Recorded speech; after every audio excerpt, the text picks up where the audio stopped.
Good morning class. बच्चों, हमने chapter 2 के क्वेश्चन आंसर को देख लिया था।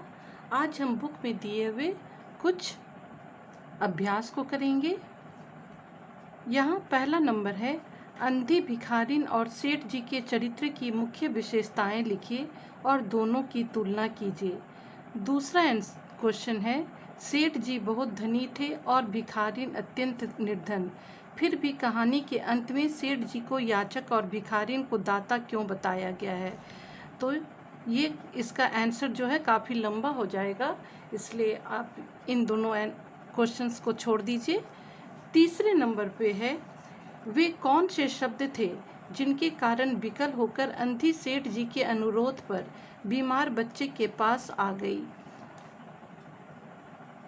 तो वे शब्द थे, ममता की लाज रख लो। सेठ जी ने अपने बच्चे की जान बचाने के लिए अंधी भिखारन के पास गिड़गिड़ाते हुए यह कहा था कि कम से कम अपने ममता की लाज रख लो। और इस शब्द को सुनकर अंधी भिखारन जो है वह उसका हृदय काफ़ी पिघल गया और वह सेठ जी के साथ अपने बीमार बच्चे के पास चली गई। आगे है, किसने कहा, कब कहा और किससे कहा। लाख प्रयत्न करके भी इसके प्राण बचाऊंगा। यह बात सेठ जी ने अंधे भिखारिन से कहा था। जैसे ही सेठ जी को यह मालूम हुआ कि यह उनका अपना ही खोया हुआ बेटा है, तो उन्होंने मोहन को अंधी भिखारिन की गोद से एक तरह से छीनते हुए यह कहा था कि मैं इसके प्राण हर हालत में बचाऊंगा। इस लोक में सुख नहीं है। यह बात अंधी ने सेठ जी से कही थी, क्योंकि जब सेठ जी अपने बच्चे के लिए अंधे भिखारिन के पास गए कि वह जीवन और मृत्यु के बीच में जूझ रहा है, उसकी जान बचा लो, तब अंधी भिखारिन अपने दिल को कठोर बनाते हुए कह रही है कि इस जीवन में आप लोगों ने तो मुझे अपने बच्चे से दूर कर दिया। अगर वह मर रहा है तो मैं भी तो उसके बिना मर रही हूँ।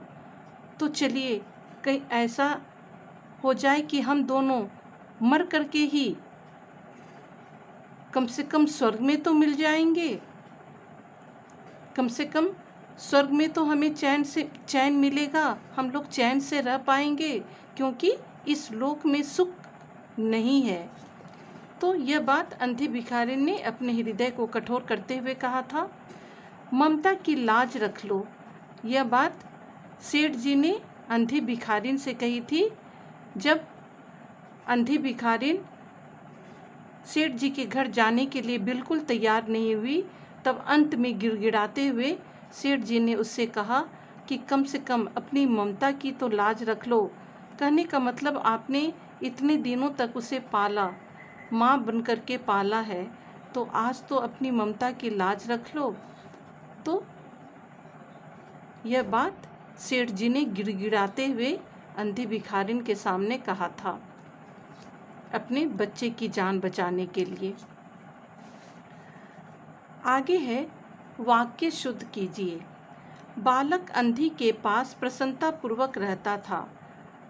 तो इसे शुद्ध करना है। यहाँ प्रसन्नता का स्पेलिंग भी गलत लिखा हुआ है, तो आप लिखेंगे बालक अंधी के पास ही प्रसन्नता पूर्वक। यहाँ पूर्वक इस तरह से होगा, न और न संयुक्त होगा, रहता था। सेठ जी की दशा विचित्र थी। यहाँ दशा का स्पेलिंग भी गलत है और विचित्र का स्पेलिंग भी गलत है। ब में छोटी ई की मात्रा दी हुई है, लेकिन यहाँ पर व में छोटी ई की मात्रा होगी। तो आप लिखेंगे सेठ जी की दशा। यहाँ दशा का स्पेलिंग ये होगा और विचित्र का स्पेलिंग ये होगा।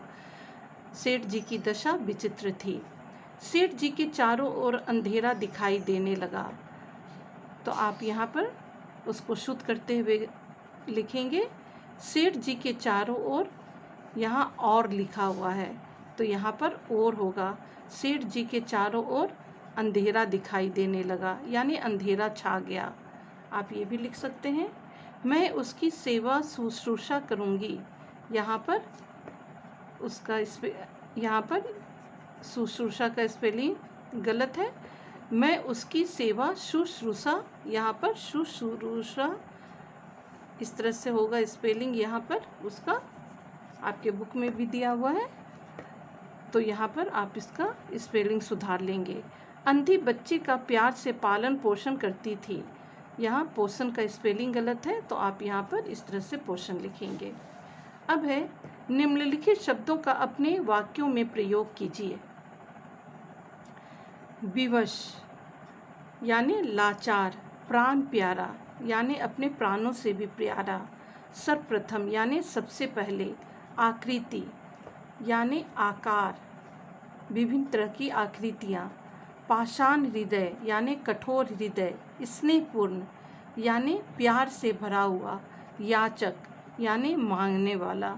तो आप कोशिश कीजिएगा इनसे वाक्य बनाने के लिए। रिक्त स्थानों में उपयुक्त विशेषण भरिए। यहाँ विशेषण शब्द भरना है। बनारसी दास बहुत डैश व्यक्ति हैं, तो यहाँ पर आप लिख सकते हैं बनारसी दास बहुत सदाचारी व्यक्ति हैं या धर्मात्मा व्यक्ति हैं। डैश आकृतियाँ चारों ओर देखकर बच्चे ने आंखें बंद कर ली, तो यहाँ पर अपरिचित आकृतियाँ चारों ओर देखकर बच्चे ने आंखें बंद कर लीं। सेठ जी और डैश भिखारिन दोनों की दशा एक सी थी। यहाँ पर अंधी भिखारिन दोनों की दशा एक सी थी। अंधी ने डैश स्वर में उत्तर दिया, यानी अंधी ने पाषाण हृदय स्वर में उत्तर दिया।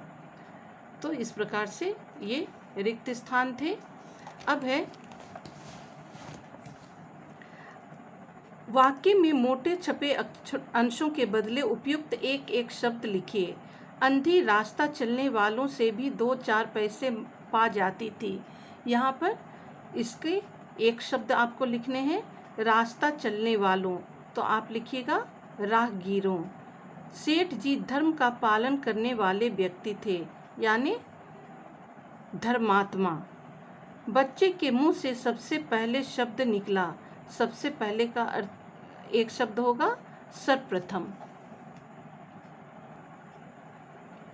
आगे है इस समय सेठ मांगने वाला था और भिखारिन देने वाली थी।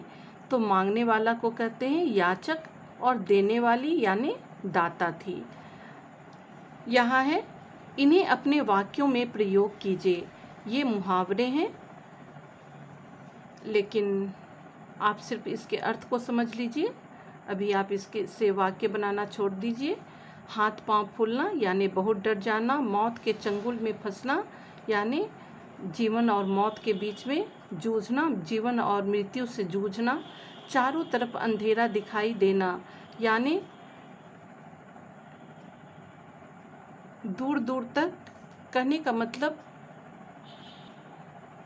विवश हो जाना और लाचार हो जाना। जब व्यक्ति बहुत विवश हो जाता है और लाचार हो जाता है, तब चारों तरफ अंधेरा ही अंधेरा दिखाई देता है। खून पसीना एक करना, उसका मतलब होता है बहुत मेहनत करना। तो इस तरह से ये बैक एक्सरसाइज आपने देख लिया। क्वेश्चन आंसर को आप याद कीजिएगा और वाक्य बनाने की कोशिश कीजिएगा। Thank you class.